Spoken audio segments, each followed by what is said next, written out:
किसी ने बहुत सुंदर बात कही है कि किसी के गुणों को देखकर बजाय उससे अपनी हीन भावना पैदा करें, अपने गुणों को पहचानें और आगे बढ़ें। एक छोटी सी कहानी आपको सुनाती हूँ। एक नदी के किनारे एक बगीचा था, बहुत सुंदर बगीचा। उसमें तमाम तरह के गुलाब के पौधे थे और उस पर हर रंग के गुलाब आते थे। एक बार लोग उसको देखने आते और बहुत तारीफ करते गुलाब की, क्योंकि वो था ही इतना सुंदर। उसमें जो पत्ता था गुलाब का, एक बार उसको उस गुलाब की तारीफ से बहुत हीन भावना पैदा हो गई। उसे लगने लगा कि मेरा तो जीवन ही व्यर्थ है, मेरी तो कोई तारीफ ही नहीं करता, मैं क्या करूं।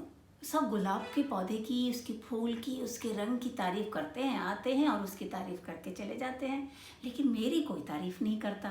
तो धीरे धीरे ये जो हीन भावना थी उसमें ये जोर पकड़ने लगी और पत्ता अपनी इस हीन भावना से मुरझाने लगा। एक बार क्या हुआ कि एक बार बहुत तेज आंधी तूफान आया और उस आंधी तूफान की वजह से वो जो गुलाब का पौधा था, गुलाब के फूल थे, उसकी पंखुड़ियाँ उड़कर टूटकर इधर उधर जाने लगी। पत्ता भी चूंकि बहुत कमज़ोर हो गया था, मुरझा गया था, तो वो भी उड़कर एक पास ही वाली जो नदी थी उसमें गिर पड़ा। उसी नदी में एक चींटी भी गिर पड़ी और जो अपनी जान बचाने के लिए बहुत कोशिश कर रही थी। तो पत्ते ने चींटी को देखा और मदद के अंदाज से उससे बोला कि चींटी, तुम मेरी पीठ पर बैठ जाओ, मैं तुम्हारी मदद करना चाहता हूँ। चींटी तो बेदम थी ही, अंधे को क्या चाहिए दो आंखें। तो बस चींटी जो है फटाफट उस पत्ते के ऊपर बैठ गई।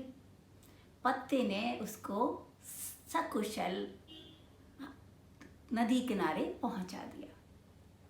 जब वो नदी किनारे पहुंच गए दोनों, तो चींटी ने पत्ते से कहा कि मैं तुम्हारी आजीवन कृतज्ञ रहूंगी, तुमने मेरी जान बचाई है, तुम कितने महान हो, तुम कितने अच्छे हो। तो इस बात को सुनकर पत्ते ने कहा कि थैंक यू और आभार तो मुझे तुम्हारा कहना चाहिए चींटी, क्योंकि आज तुम्हारी वजह से ही मैं अपने इस गुण को पहचान पाया हूँ। नहीं तो मुझे तो पता ही नहीं था कि मेरे अंदर भी एक ऐसा गुण है जिसकी लोग तारीफ कर सकते हैं।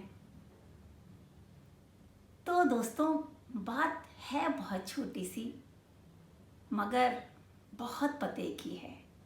आप भी कभी भी किसी के गुणों को देखकर उससे अपनी तुलना मत करिए, बल्कि खुद अपने अंदर झांक कर देखिए कि आपके अंदर कितने गुण हैं। हर आदमी में कुछ ना कुछ हुनर होता है, अपना हुनर होता है। तो आपको भी अपने उस हुनर को देखना है, अपने गुण को पहचानना है। आज की बात यहीं तक। अगले इतवार को, अगले संडे को ऐसी ही किसी अच्छी सी बात के साथ मैं फिर से हाजिर होंगी। और इस बीच अगर मेरा आपको ये कहानियाँ सुनाना, मेरा ये चैनल पसंद आ रहा हो, तो प्लीज़ इसे लाइक करें, कमेंट करें और सब्सक्राइब करें। अपना ध्यान रखिए, अपनों का ध्यान रखिए। नमस्कार।